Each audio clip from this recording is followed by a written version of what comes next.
Então, irmãos, boa noite. Muito bom estarmos aqui reunidos na casa da nossa mãe, Nossa Senhora de Guadalupe. Agradecemos desde já nosso administrador paroquial, Padre Delberto, que nos permitiu estar aqui, também o conselho dessa capela, nos permite estar aqui essa noite.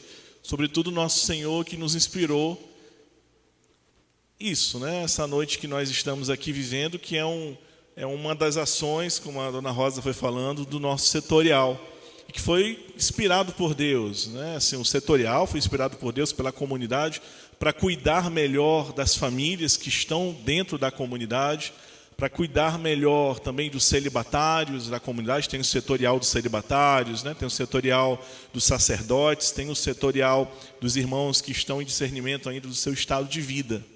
Então a comunidade procura ali nos ajudar a melhor trilhar, a melhor caminhar, a melhor corresponder ao chamado de Deus nas nossas vidas. E a entender que é um chamado de Deus, né? Sobretudo para nós que somos casados, às vezes temos essa tentação, essa dificuldade de olharmos o nosso estado, a nossa condição de casados, essa resposta ao sacramento do matrimônio, como um chamado de Deus, né? Ouvimos muito dentro da igreja que é um chamado natural do homem.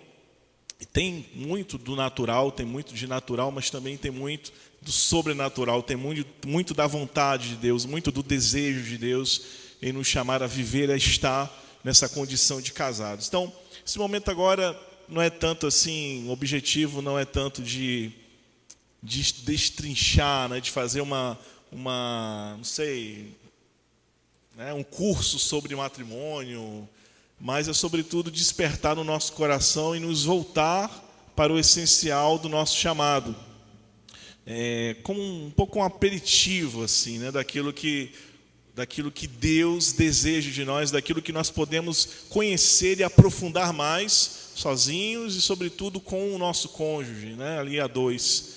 Queria começar aqui com a revista Escuta de 2020, porque assim, essa noite ela nasceu na escuta também do conselho local, né? O conselho local se reuniu no final de semana da Divina Misericórdia para rezar, e Deus ele nos falava que a fidelidade aos nossos estados de vida, seja ao matrimônio, ao celibato, ao sacerdócio, vai fazer calar no meio de nós, no meio dos mais jovens, as vozes das tentações, né? As vozes que nos distraem, as vozes que nos dispersam tanto, que tiram o nosso olhar do essencial, vão ser caladas por meio da nossa fidelidade, da fidelidade daqueles que já abraçaram, que já definiram o seu estado, né? Já definiram a sua vocação, já respondem a Deus de forma definitiva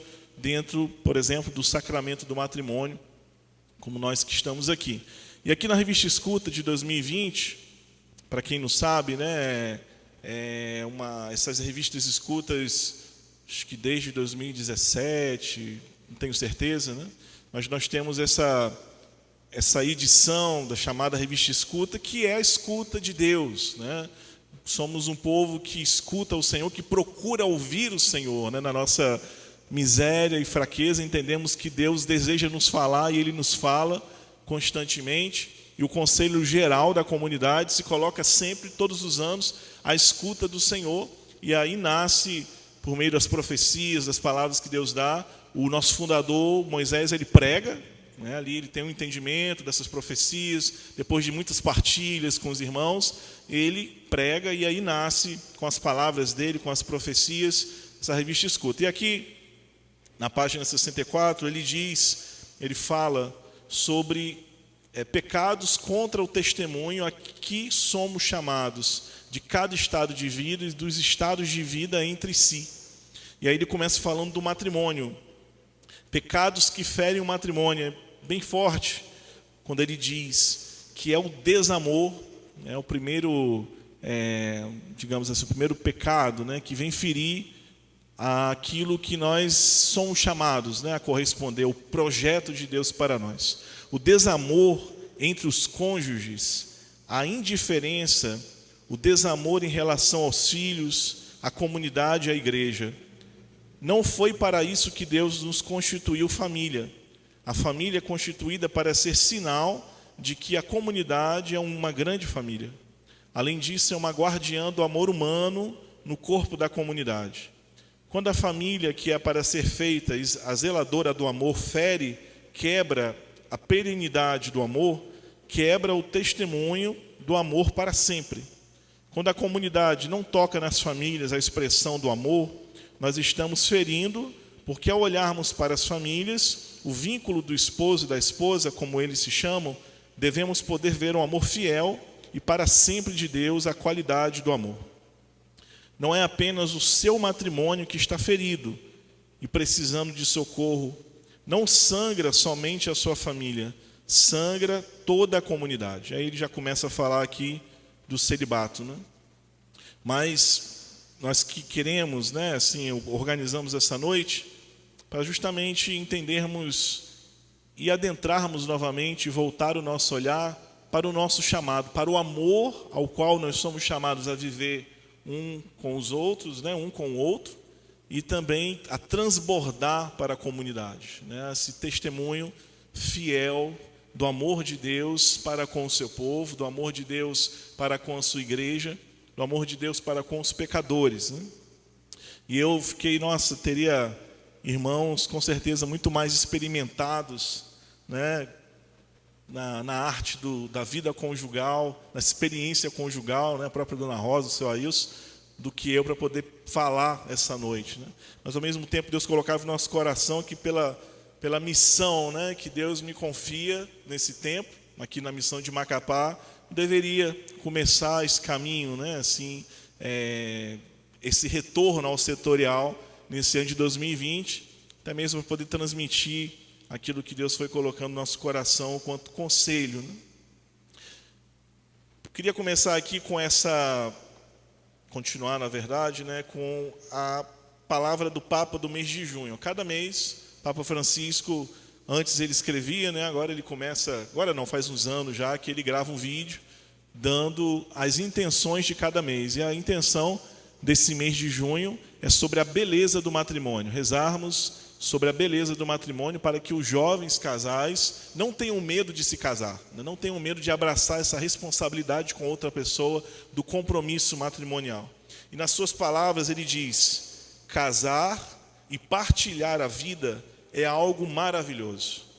É uma viagem trabalhosa, por vezes difícil, chegando mesmo a ser conflituosa, mas vale a pena animar-se. E nesta viagem de toda a vida, a esposa e o esposo não estão sozinhos. Jesus acompanha-os. Jesus acompanha-os. Vivemos em um momento onde coisas, realidades essenciais se perdem um pouco. E nós queremos, né, e convidamos os irmãos, né, vocês, alguns que não são membros da comunidade, mas que são casados com membros da comunidade, porque vocês também experimentam, pela graça do matrimônio, vocês bebem diretamente da raiz do carisma, digamos assim, né? Uma vez eu lendo um livro sobre São José, lá o autor, né, o teólogo lá que escreveu o livro, ele falava da graça do matrimônio, justamente, né, que pelo laço matrimonial entre Maria e José, que Maria havia com José, porque Maria estava enraizada na raiz de José, José bebia das graças e dos benefícios que Maria beneficiava da parte de Deus. Ser imaculada Conceição, será cheia de graça. José, apesar de ser, como a gente brinca, né, o único pecador da família, ele bebia muito, né, bebia todas as graças que Maria recebia, porque ela estava nele, fincada nele, pela graça do matrimônio, que não era ainda ali um sacramento, como nós vamos falar daqui a pouquinho, né? O sacramento da nova aliança já era um sacramento da criação, já era um sacramento da união de Deus, do derramamento e do conhecimento de Deus para com o seu povo, mas por meio dessa escolha mútua, por meio desse compromisso com o outro, José já recebia todas as graças que Maria recebia. Então você que não é membro da comunidade, o carisma também te alcança. pela graça do matrimônio, que já é em si mesmo uma resposta a um chamado. Também a graça do carisma te alcança. Também o chamado que nós vivemos te alcança de alguma forma. Chega na tua vida. Com certeza vocês, se desse aqui o microfone para vocês, se vocês tivessem pensado, refletido um pouco, vocês teriam muita coisa para dizer dessas graças que chegam até você. Muitas vezes não é fácil, né? Ter que ver o outro ir para os seus compromissos. Até nós, onde os dois são da comunidade, a Vânia está aqui de prova, né? Quando um tem um compromisso, outro tem um compromisso, tem que fazer isso, tem que fazer aquilo, eles ficam, não, você vai de novo, tem que fazer isso de novo. Até para nós, qual os dois são da comunidade, a gente vai vivendo desafios, né? Sobretudo para você, que não é membro da comunidade, imagino os desafios que você vai vivendo também, mas as graças são muito maiores, né? Como o Papa diz, o amor é muito maior, né? O dom que é derramado é muito maior do que os desafios. Eu achei aqui interessante um conceito de projeto, né, a pedido da comunidade. Estou fazendo alguns estudos assim, sobre administração, por conta da função mesmo de responsável pela missão. E aí, estudando projetos, tem uma definição interessante, né, que diz que um projeto é um empreendimento temporário que tem o intuito de desenvolver um produto único, um serviço. Olhando aqui o Fábio, administrador aqui, né? Um projeto é algo temporário, né, tem uma data para começar e uma data para terminar. E o objetivo do projeto é desenvolver, seja um produto, seja um serviço, ou um resultado único. E eu ficava estudando e lendo isso e me lembrava do casamento. Eu falei, nosso casamento, que a gente usa muito esse termo, né? O projeto de Deus. Qual é o projeto de Deus? Qual é a vontade de Deus? Quando a gente vai estudando na nossa linguagem, né, administrativa, o projeto, a gente pode ir entendendo melhor também essa condução divina, né? Essa é a forma como Deus vai conduzindo, sobretudo o projeto do que é o matrimônio, que tem uma data para começar, né? O Mateus e a Larissa têm a sua data de matrimônio, o Tiago e a Giovana também, e uma data ali de início, né? O relacionamento já começou há um tempo, mas o matrimônio vai começar naquele dia, né? Onde vocês virão diante do ministro de Deus ali, fazer esse compromisso. E eles têm uma data para terminar também, né? Nós não conhecemos essa data, não sabemos, mas vai acabar. Um dia, esse projeto ele vai chegar ao seu término, né? Como nós prometemos nos compromissos matrimoniais, até que a morte nos separe, né? Ela vai nos separar, uma hora ela vai nos separar. Mas ela precisa gerar um resultado único, né? Precisa gerar um resultado fabuloso e maravilhoso, que é a santidade do outro, que é a capacidade do outro de contemplar a face de Deus, né? Esse é o grande objetivo desse projeto, porque, primeiramente, não é um projeto de uma pessoa só, não é um projeto simplesmente de duas pessoas também. Isso já é difícil, né? Assim, entender que é um projeto feito a dois já é difícil, né? A gente costuma fazer ali o nosso projetinho, né, ali de vida matrimonial, de relacionamento a dois. E mesmo que a gente tenha conversado muito antes, se preparado para isso, mas é ali no dia a dia, ao longo de toda a vida, não só isso, que a gente vai abrindo mão do meu projetozinho pessoal e construindo um projeto a dois, né, e transformando esse projeto em um projeto onde cada um tem responsabilidades, deveres, né? Tem direitos também. Mas tem uma pessoa a mais, que é a Trindade, que é Deus, né? Deus tem a condução e deve ter a condução desse projeto, né? Partiu de Deus o criar o homem e a mulher. Partiu de Deus essa necessidade de complementariedade, ainda ali na economia da criação, né? E partiu de Deus também o fazer do matrimônio um sacramento a partir da sua morte e da sua ressurreição. Partiu de Deus. Deus ele tem, digamos assim, a autoridade sobre esse projeto, sobre as nossas vidas. O Espírito Santo tem essa autoridade. O Espírito Santo é a alma do matrimônio. Diz até, antes até do matrimônio, o Espírito Santo é a alma da nossa alma, né? É o nosso ser mais profundo. É onde vem o nosso ser ontológico ali, né? Onde nós entendemos a nossa antropologia de forma mais profunda. É o Espírito que deve revelar ao homem quem ele é. São João Paulo II, sua primeira encíclica, dizia isso, né? É Deus, é Jesus que revela ao homem quem ele é. O homem é acabado, não acabado, né? Como muitos de nós, né? Assim, com barriguinha, né? Acabado assim, mas acabado porque é um homem completo, pleno, né? Ele é aquele que nos revela a nossa real humanidade, né? O nosso objetivo como pessoas, a medida do nosso amor. E para nós, cristãos, o matrimônio não é somente como a gente fala, né? O matrimônio é uma instituição. Algumas frentes políticas, né? Os conservadores, sobretudo, defendem muito o matrimônio, né? Uma instituição que deve ser defendida, porque o comunismo ataca, né? E quer acabar com a família. Mas para nós, católicos, cristãos, é uma instituição instituída por Deus, mas é mais do que isso. É um chamado que o divino nos faz. É um pedido, é a nossa vocação profunda que nós correspondemos escolhendo uma outra pessoa. É uma outra pessoa que aceita, que acolhe conosco corresponder a um chamado de Deus. Isso deve nos incomodar de certa forma, né? Assim como nós que correspondemos também a Deus pela vocação Shalom, e que à medida que nós vamos caminhando, nós vamos ali no sentido cada vez mais miseráveis, cada vez mais indignos dessa vocação. Outro dia nós tivemos uma reunião do conselho aí, a gente teve muitas reuniões do conselho esses dias, né? Israel sabe todas, né, Israel, que nós tivemos. Nós tivemos muitas reuniões do conselho. Em uma dessas reuniões aí, não me lembro qual, nós terminamos, foi uma reunião que a gente teve de manhã, na parte da manhã, né? E nossa, quando acabou a reunião, eu me senti assim, o cara mais miserável dessa terra, assim, sabe? Um sentimento ruim, mas ao mesmo tempo muito bom, né? No sentido espiritual, no sentido de se sentir na sua ali realidade, né? Na sua pobreza real, e contar com a graça de Deus, e contar com o socorro de Deus, né? E aí eu fui para a capela e o Santíssimo estava exposto, eu clamava a graça de Deus assim. Aquilo ali foi muito bom, precisava daquele momento, né? Daquele sentimento de pobreza.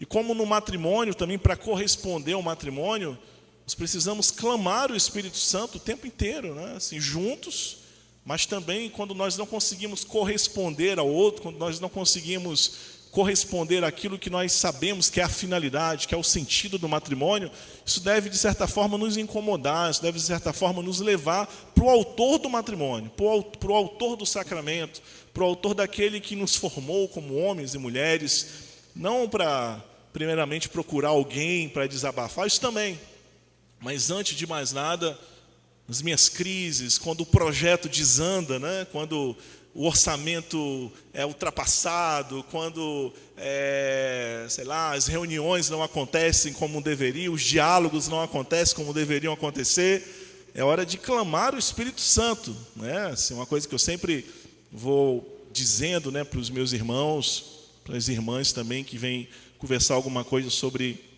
a sua vida matrimonial, eu sempre assim, oriento, né, e aconselho, antes de falar essa situação difícil e mais delicada, procure fazer isso no momento de oração de vocês, né? Não fala em qualquer momento, né? Reza primeiro, partilha a palavra, depois você toca nesse assunto, né? Clama o Espírito Santo. São João Paulo II, na sua ampla teologia do corpo, lá para o final, né, dos escritos, ele começa a falar do Espírito Santo. Tudo isso que eu falei para vocês até agora, o sentido esponsal do corpo, o plano de Deus nas origens, o sentido do matrimônio, a ética na geração da vida, né? Ele comenta muito a Humana Vitae de Paulo VI, e no final ele fala, tudo isso só vai ser entendido e experimentado se o Espírito Santo estiver no meio de vocês, se vocês clamarem o Espírito Santo, se for vivido e entendido e lido à luz do Espírito Santo. Se for simplesmente no sentido moralista, no sentido de que os valores cristãos, né, a sociedade perde os valores cristãos, precisamos viver os valores cristãos, simplesmente por valores, eles vão perder o seu valor. Não vão ser entendidos, né, não vão ser acolhidos, não digo nem entendidos, mas acolhidos. O Espírito Santo é aquele que nos dá a capacidade, a graça de acolher esses valores, digamos assim, né? A orientação que Deus mesmo nos dá. Queria tomar aqui com vocês essa passagem, que é uma das passagens bases até de toda a teologia desenvolvida por São João Paulo II, que é Mateus 19. Nessa passagem conhecida por todos sobre o divórcio, né? Quando os fariseus vão até Jesus, questionam, né? Para colocá-lo à prova, o que ele acha daquilo que Moisés falou, né? Que o homem poderia repudiar sua mulher e se casar novamente. E aí Jesus ele diz, não lestes, aqui no versículo 4 do capítulo 19. Vou ler aqui tudo, né? A partir do versículo 3. Aproximaram-se alguns fariseus e, para o porem à prova, lhe perguntaram: pode alguém repudiar sua mulher por qualquer motivo? E ele diz: não lestes que no princípio o Criador os fez homem e mulher? Remete esses homens ao questionamento deles, ao plano de Deus, ao projeto de Deus, ao desejo de Deus. No princípio Deus os fez homem e mulher. E disse: por isso um homem deixa seus pais, junta-se à sua mulher, e os dois se tornam uma só carne. De modo que já não são dois, mas uma só carne. Portanto, o que Deus uniu, o homem não separe. Replicaram-lhe: então por que Moisés mandou dar-lhes a ata de divórcio ao repudiá-la? Ele respondeu: por vosso caráter inflexível, Moisés vos permitiu repudiar vossas mulheres, mas no princípio não era assim.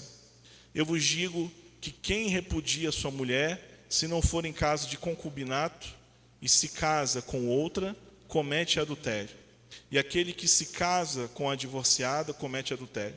Os discípulos lhe dizem: se essa é a condição do marido com a mulher, é melhor não casar-se.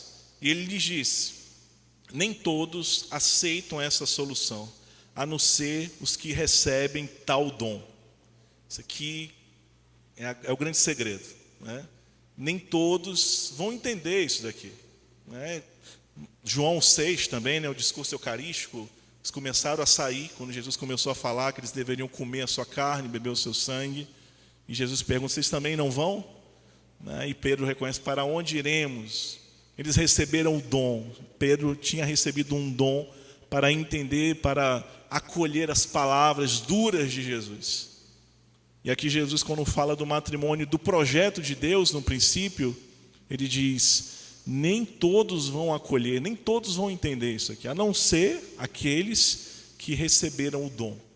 Por esse dom aqui nós podemos falar do dom, como eu disse, do Espírito Santo, que vem abrir o nosso entendimento, que vem nos abrir ao sagrado, que vem nos abrir ao projeto de Deus. Nós podemos falar também da vocação ao matrimônio, do chamado que nós recebemos em sermos uma só carne com uma outra pessoa, de sermos capazes, na nossa liberdade, de escolhermos alguém livremente, de acolher ali a providência de Deus que me colocou em relação com aquela pessoa, e por um sentimento apaixonado, de admiração por aquela pessoa, por aquele ser, assumir o compromisso com ela e através dela também com Deus, recebendo esse dom e acolhendo esse dom e entendendo isso como uma vocação. Nós podemos viver isso tudo que é talvez exigente para nós, exigente para nós, e é isso que nós devemos ter atenção, num tempo como esse de medo, aonde nós nos fechamos tanto, assim, em si, aonde nossas famílias se fecham tanto em si, se fecham no sentido físico mesmo, porque tememos o pior, tememos ver um dos nossos familiares ali morrerem, nossos filhos, um nosso cônjuge mesmo, e aí nós nos fechamos, vamos ouvindo ali as normas, todas as realidades próprias desse tempo, e precisamos ter muita atenção. Mas esse período, nos fechando, o fato de nos fechar, nós vamos observando que nós nos fechamos e nos isolamos mais até do que deveríamos, no sentido de que precisamos isolar a nossa saúde, nosso ser, o nosso corpo, digamos assim, mas nós nos isolamos também nos nossos egoísmos, né? Tanto pessoalmente, né, como indivíduo, mas também como família, né? E fechamos, de certa forma, um pouco os nossos olhos para as outras famílias, né? Aquilo que o Moisés ia falando, nós acabamos não transbordando, não vivendo esse amor fiel de Deus, talvez muitas vezes nem dentro de casa e nem fora, nem para fora. Não digo de sairmos, de fazer a caridade sem pensarmos, sem refletirmos, não é dessa forma, até porque a comunidade tem toda essa atenção, as nossas ações de promoção humana, procuramos ir atrás de EPIs, né, nesse período agora, para poder distribuir as coisas, para poder não expor tanto os irmãos, apesar de que nós nos expomos de toda forma, né? Mas nós como família, quanto nós estamos fechados ou isolados, entende? Quanto eu como pessoa, como esposo ou como esposa, me isolo também, aproveito esse período para me isolar, sabe? Para me fechar, para não permitir que minha família se coloque para fora, não ajudo os meus filhos a olhar para fora, a ver o que nós podemos fazer também para transbordar a unidade que nós temos dentro de casa, que é tão importante, que é tão necessário. Queria ler aqui para vocês um trecho da catequese do dia 20/10/82 de João Paulo II. Ele fala o seguinte: o matrimônio como sacramento primordial, é que ele usa um termo que para nós deve ser assim acolhido não como o sacramento mais importante, né, o primordial, né, o mais importante, mas o primeiro, né, o dos primórdios, né, aquele que surgiu como o primeiro sinal visível do Deus invisível, né, a base de todos os sacramentos. Por um lado, a figura e, por conseguinte, a semelhança, a analogia, segundo a qual é construída e fundamental estrutura básica da nova economia da salvação e da ordem sacramental que tem origem na gratificação esponsal que a Igreja recebe de Cristo. Deste modo, o matrimônio, como sacramento primordial, é assumido e inserido na estrutura integral da nova economia sacramental, nascida da redenção, em forma, diria, de protótipo. Então, o matrimônio é o primeiro sacramento, é o primeiro sinal do Deus invisível, o primeiro sinal visível do Deus invisível, porque isso é um sacramento, né? Os sacramentos é por onde Deus se revela, é por onde Deus mostra a sua misericórdia, é por onde Deus mostra a sua salvação. O sacramento do batismo, onde nossos pecados são perdoados, né? Ali onde nós voltamos à condição de criaturas puras pelo sacramento, pela água do batismo que representa o sangue de Cristo. O sacramento da Eucaristia, por onde Deus se dá, por onde Jesus se dá. O sacramento da confissão, por onde o Padre, o ministro de Deus, nos perdoa e nos revela a misericórdia de Deus. Ou seja, todos os sacramentos são sinais visíveis do Deus invisível. E o matrimônio é o primeiro desses sinais. Isso ainda na economia da criação, ou seja, no movimento de criação da pessoa, no movimento de criação da humanidade. Mas ele se transforma em profundo sacramento de salvação e de redenção em Jesus Cristo. Esse primeiro sacramento, e que se transforma em protótipo de todos os sacramentos. E é interessante essa visão, né, de São João Paulo II. Protótipo é aquele negócio que nós criamos, né, sei lá, um celular, o primeiro iPhone, por exemplo, né, que ali o Steve Jobs teve todo o orgulho de apresentar, né, no telão. Vocês veem esses botões, não vai existir mais, né? Essa canetinha, não precisa dessa canetinha. Ele mostra ali o primeiro iPhone, aonde se usa o dedo, né? Como os smartphones que nós todos temos hoje. Mas digamos assim, que o primeiro protótipo de smartphone foi, como nós temos hoje, né? O modelo que nós temos hoje foi o iPhone, né? Digamos assim. Para dizer que um protótipo é esse primeiro produto, né, essa primeira coisa, né, essa primeira instituição que serve de base para todas as outras, né, esse primeiro sacramento que serve de base para os outros. Dizendo que em todo sacramento existe algo esponsal, Em todo sacramento existe um ponto de esponsalidade. Existe alguém que recebe e outro que se entrega. E esse movimento acontece assim de forma mútua.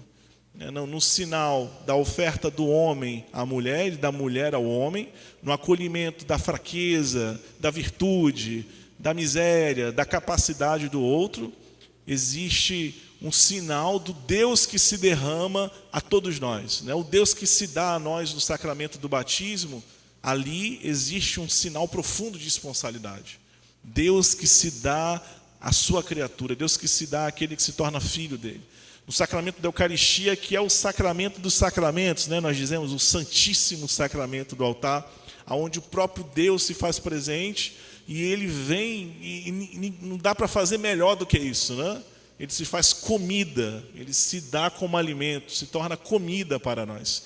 Deus vem ao encontro da sua esposa, que somos nós, a igreja, para nos alimentar e dar a sua carne para nós.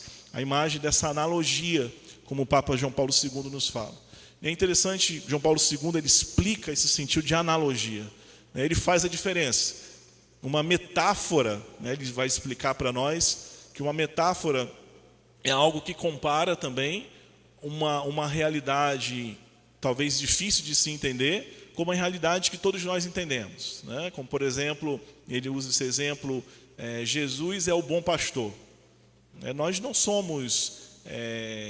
não existe em nós nada de ovelha, nada de animal, assim, no sentido como a ovelha é. E Jesus não é um pastor, ele não era nem pastor, ele era um carpinteiro, assim, Então, uma metáfora para entendermos o pastoreio de Deus, saber a forma e a bondade de Jesus como pastor. Mas ele falando de analogia, tomando ali a grande analogia que ele usa de Efésios 5, diz que na analogia existe uma ponta, aspectos do mistério presentes na nossa vida natural. Então, quando São Paulo fala que o homem deve amar a sua esposa como Cristo amou a igreja, é porque existe no amor do homem, no amor do esposo, aspectos desse amor que Cristo deu à igreja. Existe a possibilidade, existe a vocação, existe a capacitação do Espírito para que nós amemos. Isso São Paulo falou em relação ao homem, mas isso serve também em relação à esposa. Assim como o se submeter, que ele fala à esposa, submetei-vos aos seus esposos, como a igreja se submete a Cristo, que é a cabeça da igreja, Vale também para nós homens o se submeter à nossa esposa. E vale também para a esposa o dar a vida pelo seu esposo, como Cristo amou a igreja, se ofertando na cruz, se entregando por ela, se fazendo alimento por ela. Então existe esse sentido de analogia, ao mesmo tempo esponsal, em toda a dimensão da igreja, em todos os sinais que Deus deu para nós na igreja. E a vivência do nosso sacramento, do nosso matrimônio, ela deve expressar esse amor maduro, esse amor real, esse amor fiel de Deus para com a igreja. E o Catecismo da Igreja Católica nos fala, quando ele vai falar dos sacramentos, ele fala do sacramento de iniciação, fala ali da primeira comunhão, fala do batismo, batismo primeiro, depois confirmação, primeiro Eucaristia. E ali, quando ele, no outro parágrafo, vai falar do sacramento da ordem, do sacramento do matrimônio, ele diz que são sacramentos de salvação. São sacramentos aonde aquele que recebe esses dois, seja a ordem, seja o matrimônio, vive para outro, vive para um outro, não vive mais para si. O padre, a partir de agora, vive para a igreja, se oferta para a igreja, e aquele que contrai matrimônio vive para o outro, deve santificar o outro, deve levar o outro para a glória de Deus, deve ajudar o outro a viver a profundidade do amor de Deus na sua vida. E isso é algo exigente, não é algo que nós podemos acolher e até entender um pouco, porque a isso cabe o mistério, tocarmos um pouco e entendermos um pouco, mas para adentrarmos profundamente no que isso significa realmente, o dar a vida pelo outro, o acolher os dons e as misérias do outro, Cabe a nós muita admiração e muito respeito pela obra de Deus, né? Muita admiração e muito respeito pela obra de Deus, e um constante se colocar na presença de Deus com pobreza e humildade para dizer: Senhor, eu não consigo, eu não sei como fazer, eu não sei mais como reagir, né? Eu não sei como amá-lo, não sei como amá-la, como tu queres que eu ame, né? Eu já tentei assim, já falei dessa forma, já expliquei assim, eu não sei mais como fazer. Nos cabe ali nos abandonar à ação e à sabedoria que Deus nos dá. A sabedoria que Deus vai nos dando, a sabedoria que a igreja, a sabedoria que a palavra de Deus nos dá, para poder assumirmos a nossa missão. Como eu dizia, é um projeto a dois, é um projeto a três, é um projeto de Deus, e que aos poucos, com sinceridade e generosidade, nós vamos assumindo na nossa carne. Isso vai se encarnando em nós vamos aderindo a esse projeto, nós vamos nos convertendo juntos, né? Um lutar pela salvação do outro. Um tempo atrás eu ficava assim triste, né, comigo mesmo, por ser membro da comunidade de vida e de muitas vezes não conseguir viver como comunidade de vida, né, por estar casado, pelos compromissos da vida matrimonial, pelos filhos ali. Eu ficava um pouco triste, né? Nossa, queria todos os dias estar na manhã de oração, de silêncio da comunidade de vida, como eu vivia antes, né? Queria todas as manhãs estar fazendo isso, queria não sei o quê, queria ficar no Shalom todos os dias até 10h30 da noite, né? E às vezes eu saio e vejo que seria bom que eu ficasse ali, mas ao mesmo tempo eu preciso estar em casa. Eu ficava, né, a gente fica, né, nesse conflito, né, de prioridades, porque é um discernimento constante que a gente precisa fazer, né? Eu volto a dizer, o Espírito Santo, né, os dons do Espírito Santo, esse discernimento constante que nós precisamos fazer, discernimento, né, não a minha vontade, não a minha intuição, não o que eu acho, mas discernir com sinceridade, né? E aí uma vez assim, levando isso para diante de Deus, e eu ficava pensando que horas, né, eu posso rezar melhor, que horas eu posso viver isso aqui melhor. E ao mesmo tempo me vinha, né, não é que horas eu posso, mas que hora eu posso favorecer que a Vânia também viva isso melhor, né? Como foi um estralo assim, né? Eu preciso viver oração, rezar, mas ela precisa rezar bem também, né? Senão o negócio vai desandar, né? A gente precisa viver a nossa vocação Shalom, como nós somos chamados a viver também. Precisamos colocar isso no nosso itinerário, no nosso programa matrimonial. E aí a gente conversou, pensamos, né, e nos programamos. Tem dia que dá certo, tem dia que não dá certo, tem dia que está tudo programado e aí dá tudo errado, dá tudo diferente, né, não dá mais certo como a gente tinha programado. E assim é a vida. E aí nos cabe muita tolerância, e aí nos cabe muita paciência, e aí nos cabe entender que não, foi assim, vamos lá, vamos recomeçar, amanhã é um novo dia, né? Enfim, e com paciência com o outro, com paciência consigo, um diálogo constante, recomeçar, né? Entender que é possível, como o Papa nos pediu para rezarmos, né? Não é a força de palavras, não é convencendo o outro, não é falando aqui por horas, né, para nos convencer que é um chamado de Deus, nos convencer que precisamos trabalhar esse projeto juntos, né? Até porque é algo muito subjetivo, cada um é cada um, e é o casal que vai descobrir entre si. Nós jogamos luzes, mas é o casal ali com as suas diferenças, características, gostos, cultura, que vai entender de que forma levar à frente esse projeto único que todos nós temos, que é santificar o nosso cônjuge, né? E não vamos temer os nossos pecados, né, e o pecado do outro. João Paulo II, ele diz que o pecado original, tornou ineficaz esse sinal, o sinal da união do homem e da mulher, mas ele não acabou com o sinal, né? Jesus, ele veio restabelecer, ele veio restaurar, pelo sacramento da redenção. Jesus restaura o sinal da união entre o homem e a mulher. E restaura isso.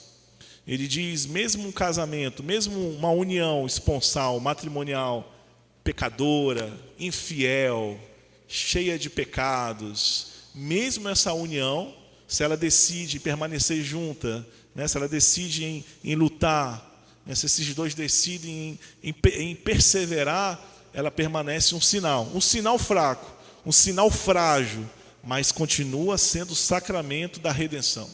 Continua sendo o sacramento da redenção. Por isso, não vamos desanimar quando nós, como comunidade, não conseguirmos por algum tempo, por algum período, seja pela enfermidade, seja por uma doença de um, pela uma ansiedade de outro, não consegue se organizar, não consegue viver aquilo que é chamado a viver, não sente que está amando como poderia amar, como já amou no passado. Às vezes acontece isso, né? Até na vida consagrada, irmãos de comunidade, eu quero deixar a comunidade porque eu não estou conseguindo ser fiel, porque eu sou muito miserável, porque eu sou muito fraco. E dá vontade, mas nós sabemos que você é muito fraco, nós sabemos que você é muito miserável, assim como eu sou, né? Nós somos assim. Mas qual é o motivo? Por que você quer deixar? Por que te incomoda tanto, né? Claro, às vezes tem motivos muito concretos e reais e objetivos, né, para isso. Mas às vezes não, às vezes é orgulho mesmo, né? Às vezes é orgulho mesmo, é vontade de viver uma perfeição muito humana, né? Para termos uma imagem bela, para sermos bonitões, né? Para sermos santos segundo a nossa imagem, não segundo a imagem da misericórdia de Deus que nos santifica, que nos leva, que nos forma com Ele.